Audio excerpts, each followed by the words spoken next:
একজন বোন জানতে চেয়েছেন, আমার প্রশ্ন, আমার মা যদি আমার খালাতো ভাইকে 1 বা 2-3 বার দুধ পান করায় থাকে, তাহলে সে কি আমার দুধ ভাই হবে? আসসালামু আলাইকুম ওয়ারহমাতুল্লাহ।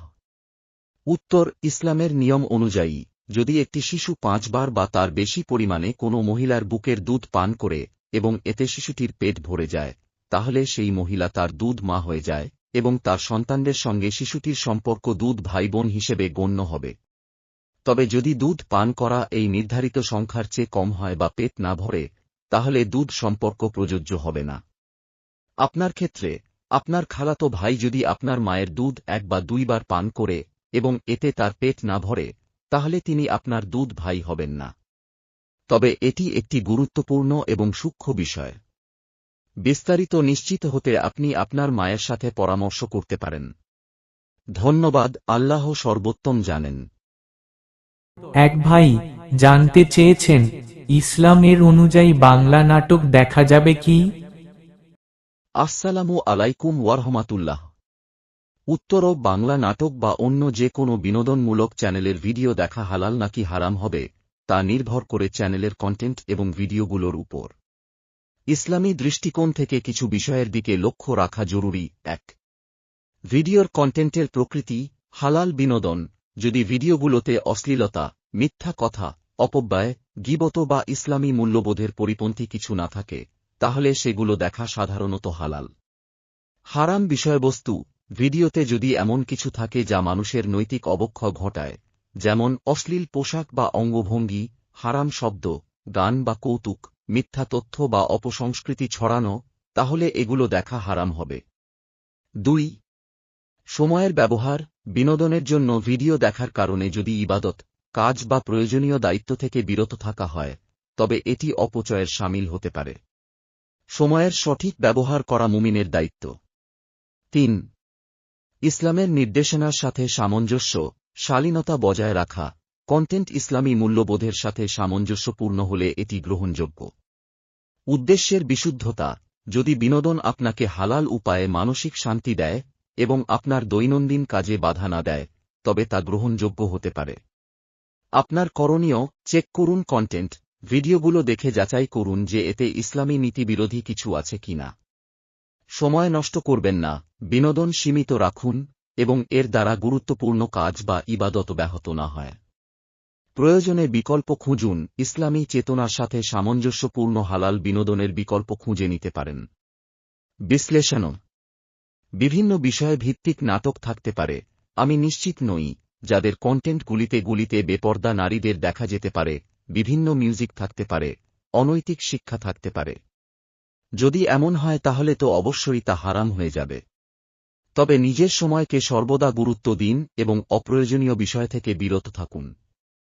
আল্লাহ সুবহানাহু ওয়া তাআলা আমাদের হালাল ও হারাম বিষয়ে সচেতন থাকার তৌফিক দান করুন। আমিন। ধন্যবাদ। আল্লাহ সর্বোত্তম জানেন।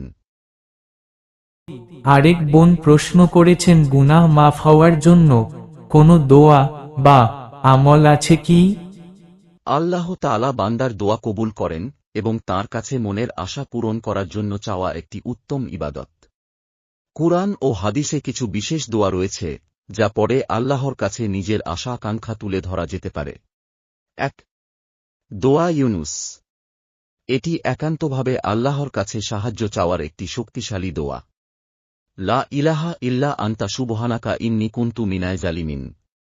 অর্থ: আপনি ছাড়া কোনো উপাস্য নেই, আপনি পবিত্র, আমি অন্যায়কারীদের অন্তর্ভুক্ত। সূরা আম্বিয়া ৮-৭। এই দোয়া মনের সমস্ত কষ্ট দূর করতে এবং আশা পূরণের জন্য অত্যন্ত কার্যকর। 2. ইস্তিগফার, ক্ষমা প্রার্থনা। আল্লাহ তাআলা ইস্তিগফারকারীকে পছন্দ করেন এবং তাঁর জন্য কল্যাণের দরজা খুলে দেন। আস্তাগফিরুল্লাহ আল্লাযী লা ইলাহা ইল্লা হুয়াল হাইয়ুল কাইয়্যুম ওয়া আতুবু ইলাইহি। অর্থ: আমি আল্লাহর কাছে ক্ষমা প্রার্থনা করছি, যিনি ছাড়া কোনো উপাস্য নেই। তিনি চিরঞ্জীব, সর্বসমর্থ, এবং আমি তাঁর দিকে তোবা করছি। 3. দোয়া হাসবুনাল্লাহ। আল্লাহর উপর পূর্ণ ভরসা রাখার একটি বিশেষ দোয়া। হাসবুনাল্লাহু ওয়া নিয়ামাল ওয়াকিল। অর্থ, আমাদের জন্য আল্লাহই যথেষ্ট এবং তিনি উত্তম কর্মবিধায়ক।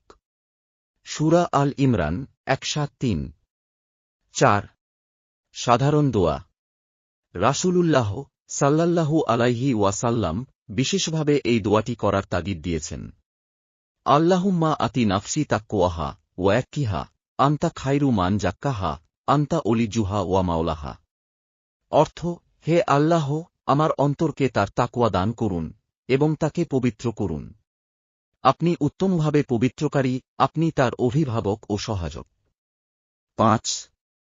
সূরা আল ইখলাস বারবার পড়া।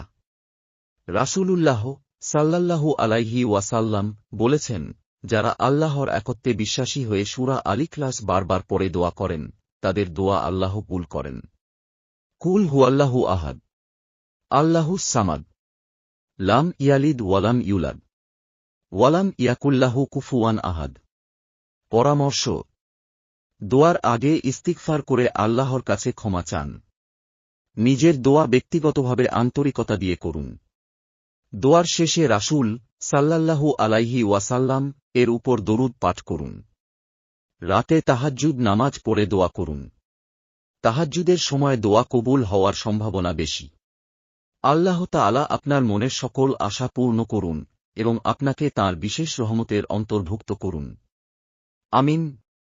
মনে রাখবেন, আল্লাহ কোনো হারাম চাওয়া পূরণ করেন না। ধন্যবাদ। আল্লাহ সর্বোত্তম জানেন।